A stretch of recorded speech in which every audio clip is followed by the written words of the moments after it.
Salam sejahtera kepada Cikgu Chong Sefui dan rakan-rakan sekalian. Nama saya ialah Wong Hui dari kelas 3 Curie. Hari ini saya akan membentangkan kajian sejarah. Pernyataan masalah kekayaan hasil bumi telah menarik minat pelabur-pelabur asing datang ke Sabah. Jelaskan. Pengenalan, Sabah ialah negeri kedua terbesar di Malaysia. Dalam tahun 1775, Syarikat India Timur British membuka kawasan perdagangan di Pulau Belambangan. Bagaimanapun, syarikat berpiagam Borneo Utara British memerintah Sabah dari tahun 1881 hingga 1942 disebabkan faktor tarikan yang terdapat di Sabah. Perkara yang menarik pemuda asing ke Sabah. Kedudukan strategik berada di tengah-tengah laluan perdagangan di antara China dan Singapura. Kekayaan hasil bumi. Hasil-hasil ekonomi Sabah telah lama memasuki pasaran antarabangsa.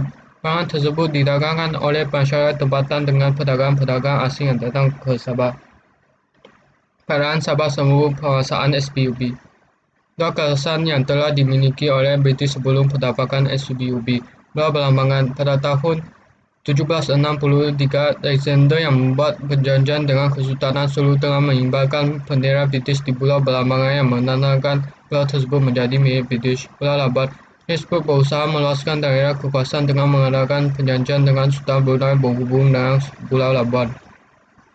Pendapakan SPUB di Sabah.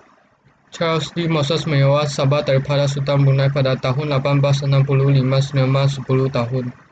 Moses menjual haknya kepada J.W. Torrey dan T.B. Harris dan menjadikan Kilmarnock sebagai pusat keadaan perdagangan mereka. Alfred dan Edward dan memajak pantai timur Sabah daripada Sultan Sulu pada tahun 1878. Baron Gustavus von Auerbach bekerja sama dengan Alfred dan Edward dan memajukan Sabah. Torrey menjual haknya kepada Baron Gustavus von Auerbach. Pada bulan Julai 1881, Alfred dan adiknya mendirikan British North Borneo Provincial Association Ltd dan mendapat status Piagam Charter pada 1 November 1881. Pada tahun 1888, Borneo Utara menjadi negeri naungan British. Pihak SPUB berupaya memerintah Borneo Utara hingga tahun 1942. Cara-cara SPUB meluaskan kuasa di Sabah.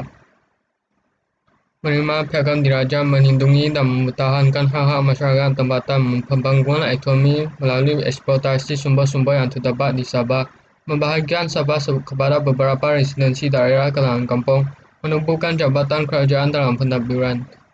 Berikut ialah syarat-syarat yang perlu dipatuhi oleh SPUB untuk menerima piagam diraja.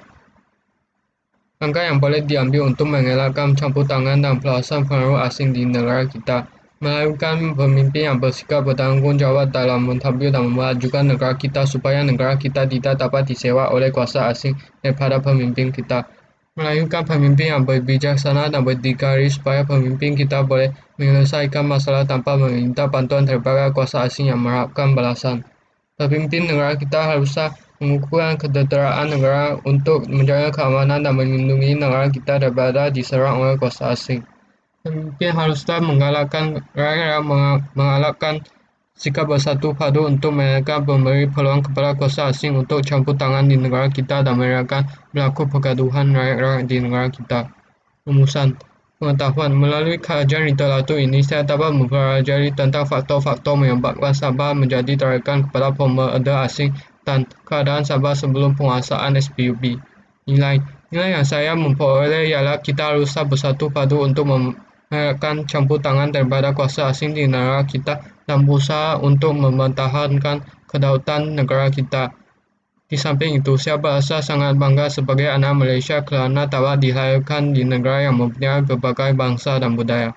Harapan saya berharap supaya saya mempunyai peluang untuk membuat kerja khusus tentang Bak Labim pada masa depan supaya saya boleh lebih memahaminya. Bukan itu sahaja, saya berharap agar ilmu pengetahuan yang dipelajari daripada subjek sejarah boleh digunakan sebagai pengalaman untuk memajukan negara saya Malaysia. Sekian, terima kasih.